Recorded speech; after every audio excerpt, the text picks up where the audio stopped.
Okay, Mark meets Robert Senior. Robert has the longest job title in the world, so I'm going to let him introduce himself for you.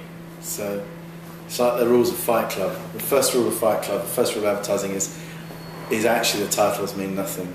It's something that we obsess over, you know, when you're like young and getting into the business and going through the ranks, and actually there comes a point where you realise it's kind of specious. It doesn't matter. Anyway, for what it's worth, CEO of Saatchi Fallon across EMEA, Europe, Middle East and Africa, and chairman of the Worldwide Creative Board.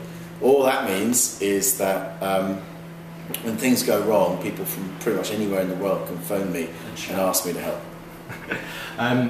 Can you give us a very quick summary in 1 minute of your career today? The really quick summary is really lucky.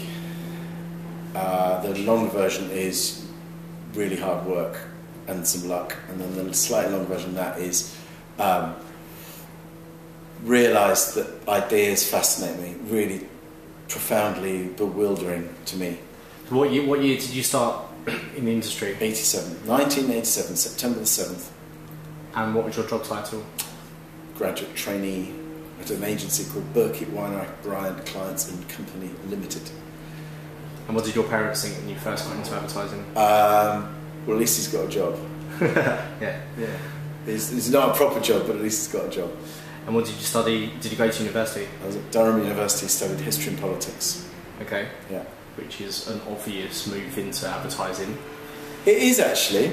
It is, because it's about storytelling and taking facts. It's a form of advocacy. It's a form of...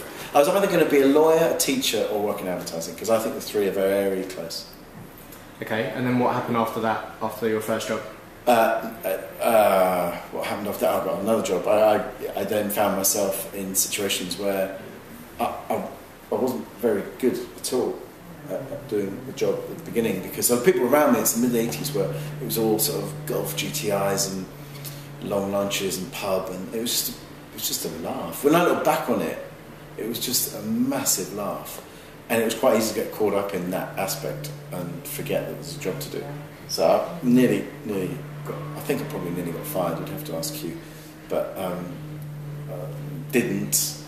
Was offered another job. I decided that I wanted to work with the biggest packaged goods company in the world, just to have had that experience. So I worked on Procter & Gamble for 5 years at DMB&B, and then I was invited to join a boutique agency called Simons Palmer, working on News International, so The Sun and News of the World. And from there I worked on Nike, which was an epiphany for me. Because up until then it was all about the graft, it was all about the perspiration, very little inspiration to balance it out. Work on something like Nike, you work hard, but you produce stuff that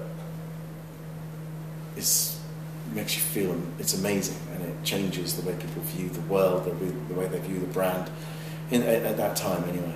And then from there, set up an agency called Fallon with 4 partners, which was an extraordinary journey of adventure.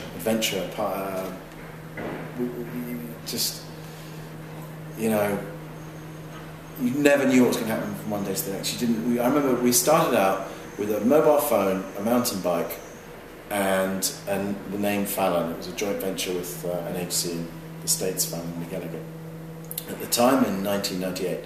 And there was 3 of us. We had no creative directors, no building, no officers, and no clients. And we just thought it was brilliant. You know, we had an agent. We were like, we could start this agency, and it was so exciting. I look back on it. I'm more terrified looking back than I was at the time. At the time, it was just exciting. When you first entered the industry, did you have a vision of owning your own agency? Not really. I had a vision of... I had a need.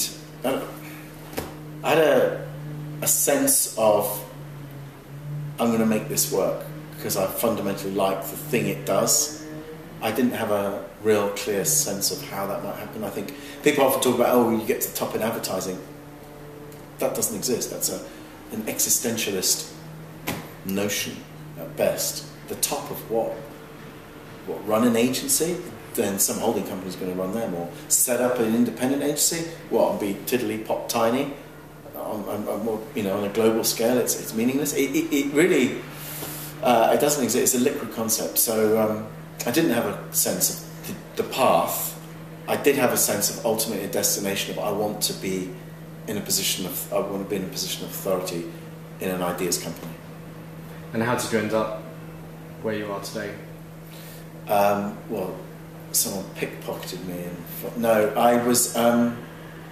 We'd sold Fallon to Publicis Group. We'd sold Fallon London as part of the sale of Fallon, and at the time, Saatchi London was having a little dip, and I was asked to take on Saatchi London alongside Fallon, because it seemed that within the portfolio of the Publicis Group agencies, we had the two brands at their best, at their supreme best. Those two brands have more in common than not, and therefore that seemed like a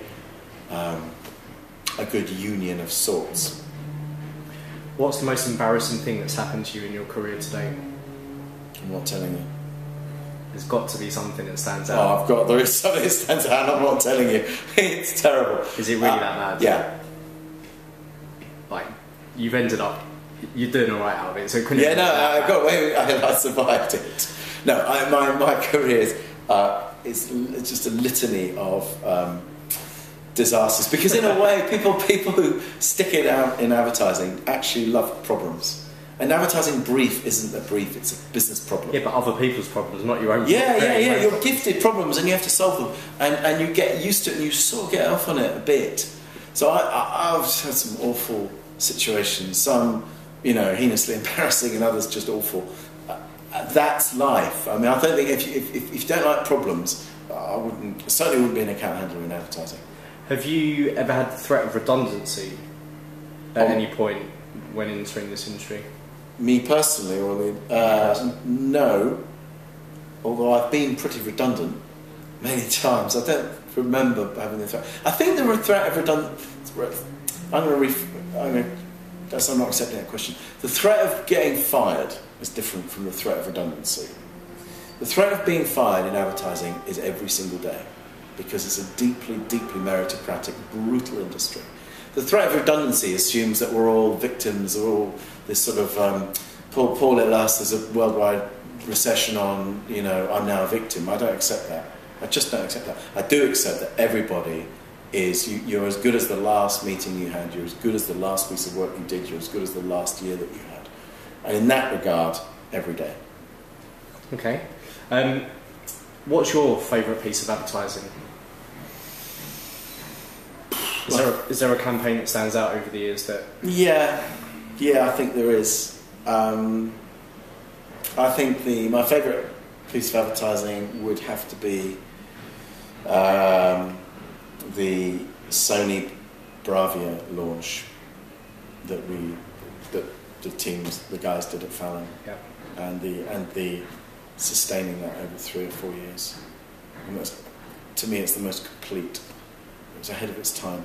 So that was both your favourite brand to work on and also your favourite ad campaign? I didn't work on it directly. I was part of the management team of the agency that did it. So is there an account that you personally have worked on that you've enjoyed most working with? You said Nike before was... The most, yeah. Nike, I think it would be Nike, it would be the BBC at Fallon. We did some wonderful work for them. I think more latterly, the change in direction of T-Mobile from doing another mobile commercial with, advertising sort of advertising cast people, to actually filming the public responding to something to make the point that life's for sharing. I think that was a pretty. I'd say I enjoyed it. Would be a little stretch. I enjoyed that we did it, and I'm extremely proud of that. When you were in your early days in your career, were there particular agencies, or was there an agency that you really looked up to, either in this country or internationally? Was there somewhere you really wanted to work? Thought, oh my god, the top guys are there. Well, when I first started, it would have been Saatchi and Saatchi. Okay. The top guys were at Saatchi and Saatchi in those days. I think those agencies, one can't help but admire. I have great respect for their sheer endurance and quality. Would have to be PBH. I think for their sheer chutzpah, it would have to be Mother. What are your interests outside of work? Cool. I am really into fitness, sport, mountains. Mountains. I love mountains. So I have a little business out there. I'm a partner in a business renovating old farmhouses. I do a lot of ski touring, which is skinning up, climbing up, and then skiing down. Ideally where people haven't gone to, or sort of the remote parts. I do quite a lot of cycling because I'm a middle-aged bloke with buggered knees, so that's that. I play a bit of tennis badly. I love pubs. I think pubs are genius. I think pubs would beat any app, any technology ever in the history of the world. If you were to start another agency, would you look to name it after a pub, a favourite pub? Probably, now you mention it, probably, yeah. Okay, I'll take credit for that one. Yeah, you do that. For you, what's the best thing about working in agencies? What's the best thing about agency life? People around you, smart, dynamic, ambitious, brilliantly naive, kind of almost orchestrated naivety.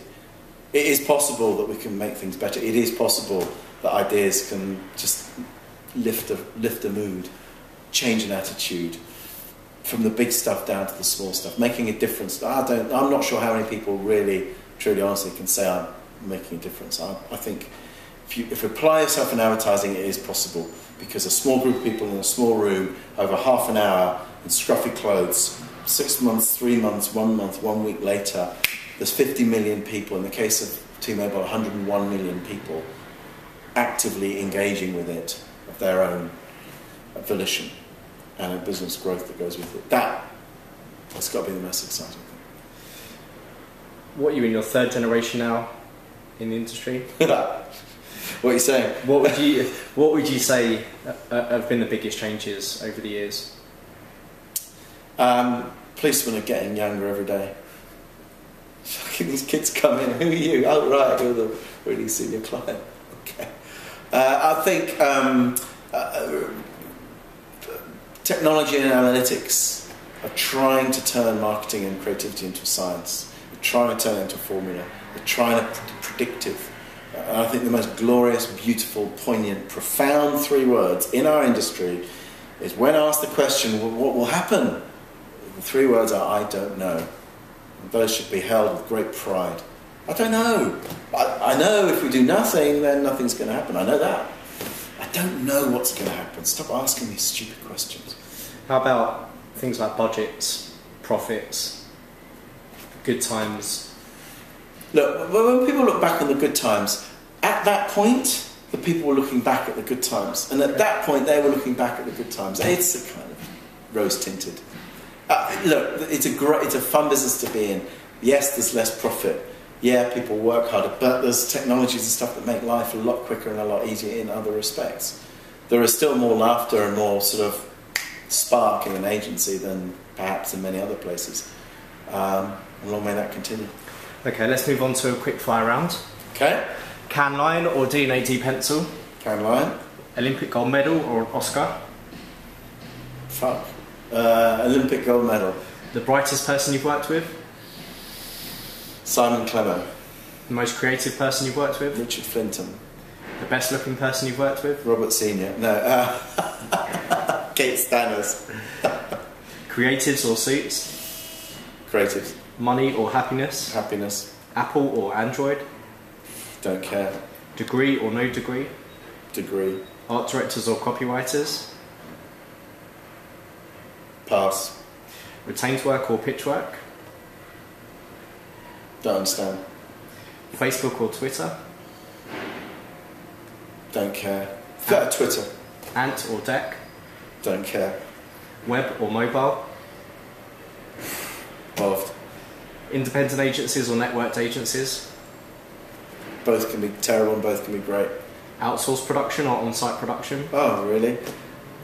Don Draper or Roger Sterling? Roger Sterling. And lastly, twist or stick? Twist. Thank you very much. You're very welcome.